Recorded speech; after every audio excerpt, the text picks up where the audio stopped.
Proverbe 16. Je rappelle qu'il y a 31 proverbes dans l'Ancien Testament, donc nous arrivons à la moitié. Les projets que forme le cœur dépendent de l'homme, mais la réponse que donne la bouche vient de l'Éternel. Toutes les voies de l'homme sont pures à ses yeux, mais celui qui pèse les esprits, c'est l'Éternel.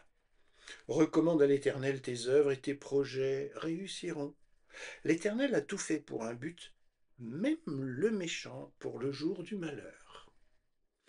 Tout cœur hautain est en abomination à l'Éternel, car certes il ne restera pas impuni.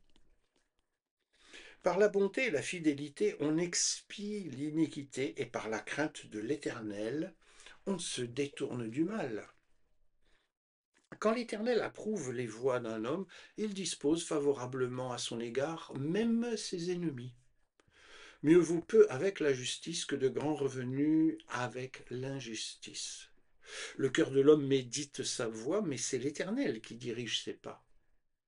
Des oracles sont sur les lèvres du roi, sa bouche ne doit pas être infidèle quand il juge. Le poids et la balance juste sont à l'Éternel, tous les poids du sac sont son ouvrage. Les rois ont horreur de faire le mal, car c'est par la justice que le trône s'affermit. Les lèvres justes gagnent la faveur des rois, et ils aiment celui qui parle avec droiture. La fureur du roi est un messager de mort, et un homme sage doit l'apaiser. La sérénité du visage du roi donne la vie, et sa faveur est comme une pluie du printemps. Combien acquérir la sagesse vaut mieux que l'or? Combien acquérir l'intelligence est préférable à l'argent?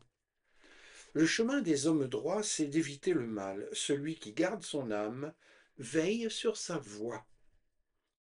L'arrogance précède la ruine et l'orgueil précède la chute. Mieux vaut être humble avec les humbles que de partager le butin avec des orgueilleux. Celui qui réfléchit sur les choses trouve le bonheur, et celui qui se confie en l'Éternel est heureux. Celui qui est sage de cœur est appelé intelligent, et la douceur des lèvres augmente le savoir. La sagesse est une source de vie pour celui qui la possède, et le châtiment des insensés, c'est leur folie. Celui qui est sage de cœur manifeste la sagesse par sa bouche, et l'accroissement de son savoir paraît sur ses lèvres. Les paroles agréables sont un rayon de miel, douce pour l'âme et salutaire pour le corps. Telle voie paraît droite à un homme, mais son issue, c'est la voie de la mort. Celui qui travaille, travaille pour lui, car sa bouche l'y excite.